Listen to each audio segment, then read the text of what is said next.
Hi, everyone, and welcome back to English Class Collective. I'm Alex. And I'm Lucas. Today we're talking about something that many English learners struggle with speaking confidently in English. That's right. We know it can be scary to speak in a new language. Maybe you worry about making mistakes, or maybe you feel nervous when talking to native speakers. Well, you're not alone, and today we have something special for you. Our friend Diana is here to share 3 inspiring stories about real people who found ways to become confident English speakers. These stories are amazing, and they'll show you that everyone can improve their speaking confidence. And don't forget to stay until the end. We'll review some useful vocabulary from Diana's stories and give you practical tips you can use right away. Now let's welcome Diana, who's going to share these wonderful stories with us. Let me tell you about Maria, a 19-year-old university student studying international business.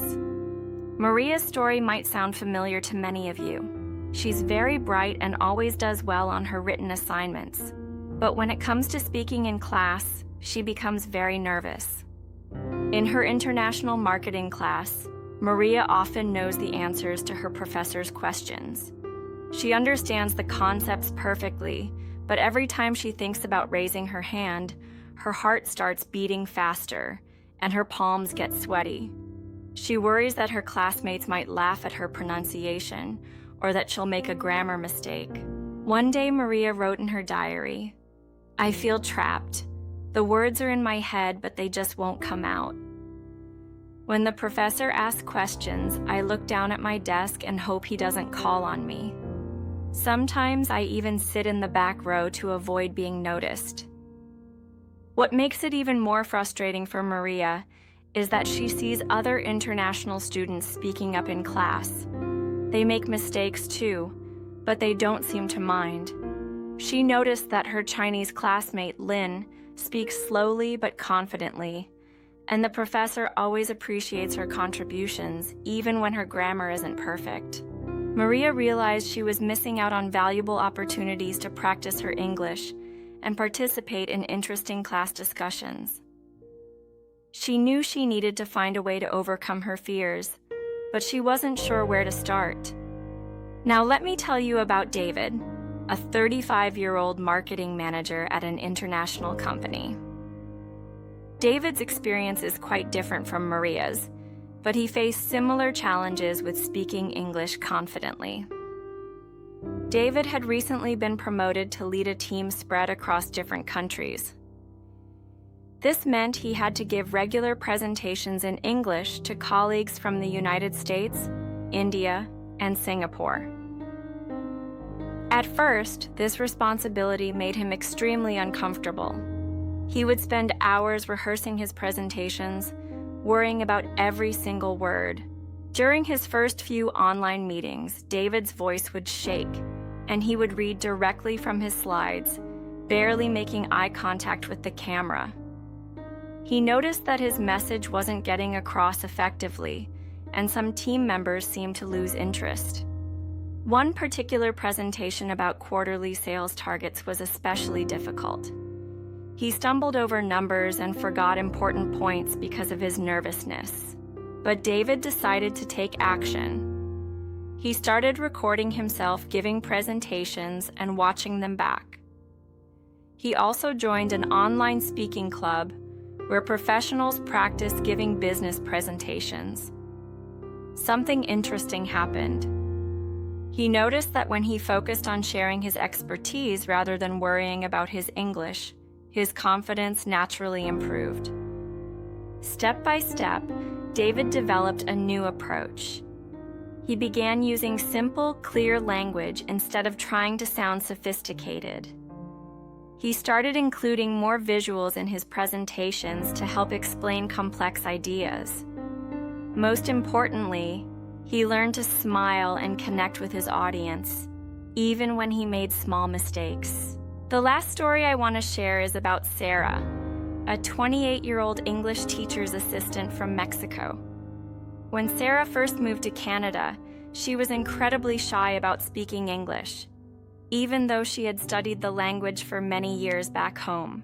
Sarah would often avoid social situations where she needed to speak English. At work, She would ask her colleagues to make phone calls for her, and during lunch breaks, she would stay quiet, just listening to others talk. She understood everything, but felt paralyzed when it was her turn to speak. Then Sarah learned about the small wins approach. She started setting tiny goals for herself each day. On Monday, she would say, "Good morning," to 3 people. On Tuesday, she would ask one colleague about their weekend. These small interactions helped her build confidence gradually. Sarah also discovered a helpful technique called positive self-talk. Instead of telling herself, "I'm going to make mistakes," she started saying, "It's okay to make mistakes. That's how I learn." She put sticky notes with encouraging messages on her mirror and computer screen. One of her favorites was, "Every conversation is practice." The real turning point came when Sarah joined a community theater group. Yes, you heard that right.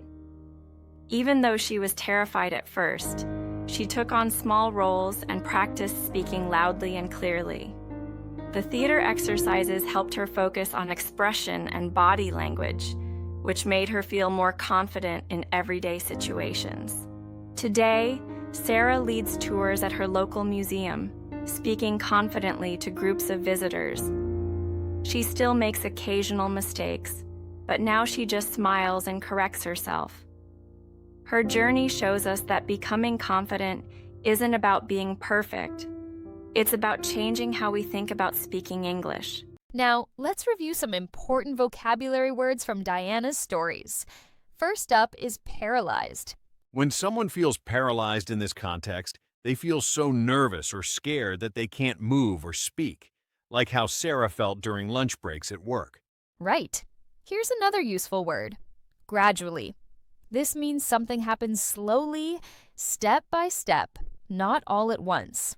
Exactly. For example, Sarah built her confidence gradually by practicing a little bit every day. Our third word is self-talk.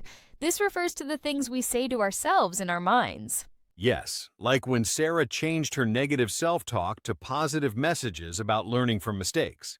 The fourth word is interaction.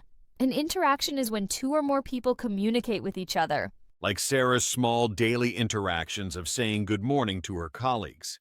And our final word is expression. In the context of speaking, expression means how we show feelings through our voice and face. Perfect example. Sarah learned about expression in her theater group, which helped her become a better speaker. Well, that wraps up our episode on speaking English confidently. Remember, everyone starts somewhere, and making mistakes is just part of the learning journey. Exactly. The key takeaways from today's stories are: start small, practice regularly, and be kind to yourself while learning.